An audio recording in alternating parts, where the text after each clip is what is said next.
14 फरवरी 2019 पुलवामा में आतंकियों ने सीआरपीएफ के काफिले पर कायराना हमला किया, जिसमें 40 वीर जवान शहीद हो गए। ये भारत देश की अस्मिता पर सीधा हमला था। पुलवामा हमले के बाद पूरा देश गुस्से से उबाल में था और सरकार से एक ही अपील थी कि पाकिस्तान को सबक सिखाया जाना चाहिए। मोदी सरकार भी इस आघात को सहने के मूड में नहीं थी, इसीलिए पुलवामा हमले के 12 दिन के भीतर ही भारत ने पाकिस्तान से बदला भी ले लिया। वायुसेना ने पाकिस्तान के भीतर बालाकोट में आतंकियों के ठिकानों पर सर्जिकल स्ट्राइक की और उन्हें ध्वस्त कर दिया। इस हमले में जैश का कैडर काफी हद तक तबाह हो गया और 300 से ज्यादा आतंकी मारे गए।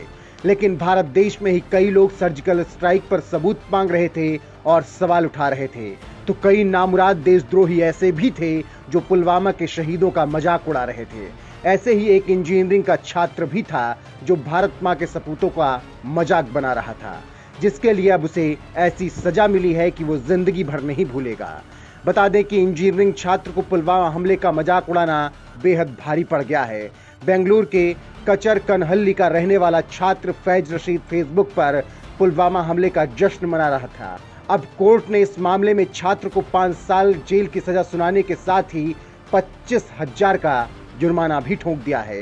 विशेष अदालत ने सजा सुनाते हुए कहा कि जुर्माना न भरने की दशा में दोषी को यूपीए के तहत 6 महीने की और सजा काटनी होगी।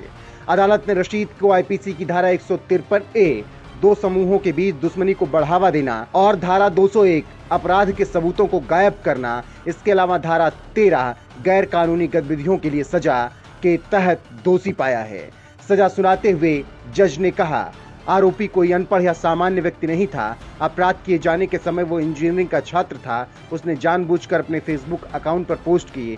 छात्र ने हमारे देश के लिए कुर्बान हो जाने वाले जवानों की शहादत का मजाक उड़ाया है, इसीलिए देश के प्रति आरोपी के जरिए किया गया यह जघन्य अपराध है जिसे माफ नहीं किया जा सकता। बता दें कि फैज राशिद को 14 फरवरी 2019 को ही गिरफ्तार कर लिया गया था, जो उस समय इंजीनियरिंग के 3rd सेमेस्टर में था। जम्मू कश्मीर में सीआरपीएफ जवानों पर हुए हमले को उसने फेसबुक पोस्ट पर डाला था, जिसमें उसने इस कायराना हरकत को सेलिब्रेट किया था। लेकिन अब उसे इसके किए की सजा मोदी राज में अच्छे तरीके से मिल गई है, जिसके बाद वो अब देश के खिलाफ जुबान खोलने से पहले लाखों बार सोचेगा।